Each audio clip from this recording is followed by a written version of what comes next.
Hi, it's Chef Rick, and today I'm making an Espresso Martini. First thing we're going to need for the Espresso Martini is a component that you might not have in a drinks cabinet, which is a sugar syrup. Do you ever see sugar syrup or gum? What that is, it's how I make it anyway. It's boiling water, to which we'll just add spoonful after spoonful of granulated sugar and stir it in.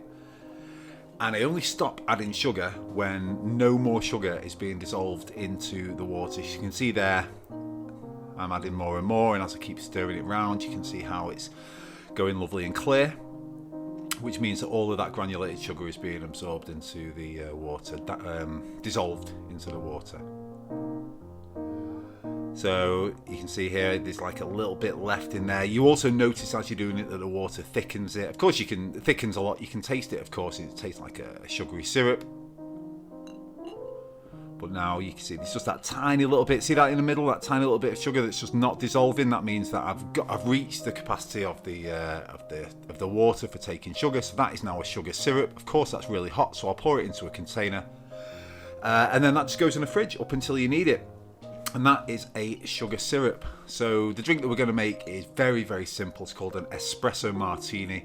Pretty much called a martini because it's served in a martini glass, although it doesn't have any components of a martini, which is vermouth. So into this we'll do one large measure of vodka,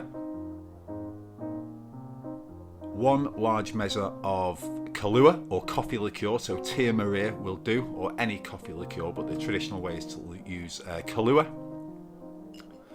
As much as the sugar syrup as you like. It's almost like sweetening a coffee, this one, because as you can see, in there goes a measure of espresso. If you don't have an espresso machine, just make a strong instant coffee. Shake it vigorously up until the side of the glass, the side of the cocktail shaker gets that condensation on the side. That means that it's lovely and cold and ready to strain. And you're going to serve it in a martini glass. If you've not got one of these normally come with any cocktail kit, then you can just use a sieve to pour the drink out. But what that's going to do is give you the foam on the top and give it the classic look. Origin of this drink, it's only from the 1980s. I believe a young woman went into a bar in London and said, make me a drink that's going to wake me up and f me up. And the Espresso Martini was born. It's one of my favourites. It's one of my wife's favourites.